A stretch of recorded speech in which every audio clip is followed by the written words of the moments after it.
In 1945, the Allied powers convened at Nuremberg to prosecute Nazi doctors for atrocities committed in the name of medical research. 16 were convicted, 7 were executed, and the world established strict ethical codes to ensure such crimes never happened again. But on the other side of the world, the architects of an arguably more horrific human experimentation program walked completely free. The path to this facility began in the early 1930s. The Imperial Japanese Army aggressively seized control of Manchuria, a massive region in northeast China. Around this time, a brilliant but ruthless military physician named Shiro Ishii was rising through the ranks. Ishii studied the 1925 Geneva Protocol, which banned the use of biological and chemical weapons in warfare. He concluded that if the world's major powers agreed to ban a specific type of warfare, its destructive potential must be massive. Ishii treated this international treaty as a strategic roadmap. He believes a secret stockpile of these pathogens would grant Japan a military advantage that no treaty-abiding nation could match. By 1936, the Japanese government gave Ishii the funding and authorization to build his vision. They constructed a sprawling, walled city of more than 150 buildings in the Pingfang district of Harbin, China. To hide a biological weapons factory in plain sight, the military disguised it. To the public, it was the Epidemic Prevention and Water Purification Department, a benign public health center. To the locals, the site was presented as a working lumber mill. But behind those walls, Ishii's team hit a scientific limit. To engineer pathogens capable of wiping out entire cities, animal testing couldn't provide the data they needed. They required precise, uninterrupted observations of how diseases destroyed actual human bodies. This created a grim operational requirement. The complex needed an endless supply of living human subjects to test their weapons. But to maintain absolute secrecy, not a single one of those subjects could ever be allowed to leave alive. Because the facility was disguised as a lumber mill, the guards and researchers developed a specific code word for the prisoners brought inside. They called them Maruda, which translates directly to logs. This terminology enforced a total emotional detachment among the medical staff. By categorizing prisoners as raw material for the lumber mill, the doctors removed the ethical burden of their work. A subject became a piece of wood to be processed and discarded. These logs were innocent Chinese civilians, pulled off the streets by military police. They were Soviet and Allied prisoners of war. They were the elderly, young children, and pregnant women. The Maruda label proved highly effective.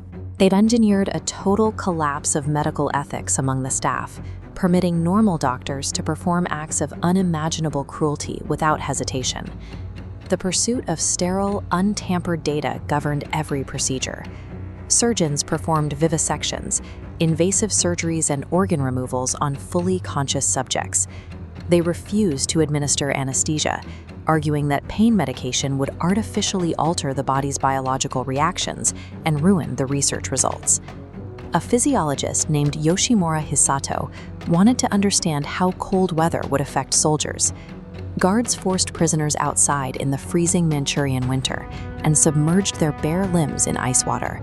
They held them there until the limb froze, sounding like a plank of wood when struck with a cane, just to test agonizing thawing methods. To simulate the effects of high-altitude bailouts, researchers locked individuals inside hypobaric pressure chambers, sucking the oxygen out until their eyes ruptured from their sockets.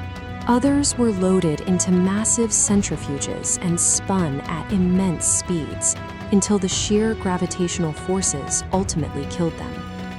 In the infectious disease wings, subjects were deliberately infected with syphilis, bubonic plague, and anthrax. Doctors then watched and waited, tracking the uninterrupted progression of the diseases through the human host. The Harbin facility functioned with a cold, industrial logic. Every procedure, from the vivisections to the centrifuges, followed a methodical clinical design intended to harvest sterile data at the cost of every life involved. The findings from these laboratories didn't stay confined to the Pingfang complex. Unit 731 took the lethal bacterial strains they had perfected and weaponized them to test on the general public. This animated map shows the flight paths of Japanese aircraft in the fall of 1940. Over Chinese cities like Kuzhou, bombers dropped specially designed porcelain bombs.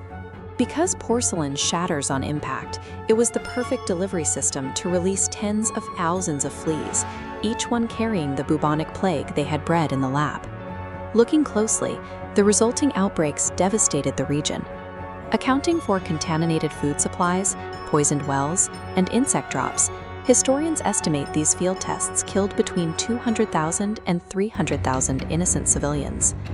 The clinical data meticulously collected inside the Harbin facility directly enabled one of the deadliest man-made biological disasters in recorded history.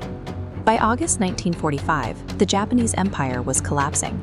Knowing the Allied forces were closing in, Ishii ordered his men to destroy the evidence. The staff rigged the buildings with explosives and systematically executed every remaining test subject to ensure there were no living witnesses. But when American intelligence arrived in Japan, they uncovered the remnants of the biological weapons program. The Supreme Commander of Allied forces in the Pacific, General Douglas MacArthur, now held the fate of Ishii and his top researchers. MacArthur faced a Cold War calculation. The United States was gearing up for a tense standoff with the Soviet Union. Ishii's team possessed years of highly advanced, weaponized biological data gathered through human experimentation that American scientists could never ethically conduct themselves. So a secret deal was struck. In exchange for handing over all their pathological slides, autopsy reports, and raw biological data, Shiro Ishii and his top researchers were granted full political immunity. The exact data that motivated the torture and murder of thousands of people became the highly valued currency that bought the torturers their total freedom.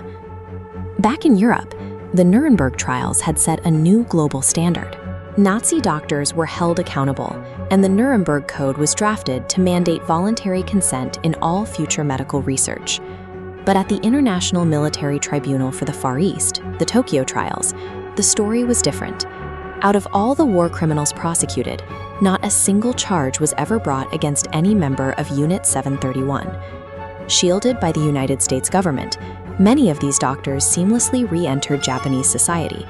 They lived comfortable lives, becoming prestigious university professors, founders of pharmaceutical companies, and top National Health Ministry officials. The legacy of Unit 731 reveals a chilling reality about international geopolitics. When a global superpower is forced to choose between executing human justice and acquiring weaponized data, justice rarely wins.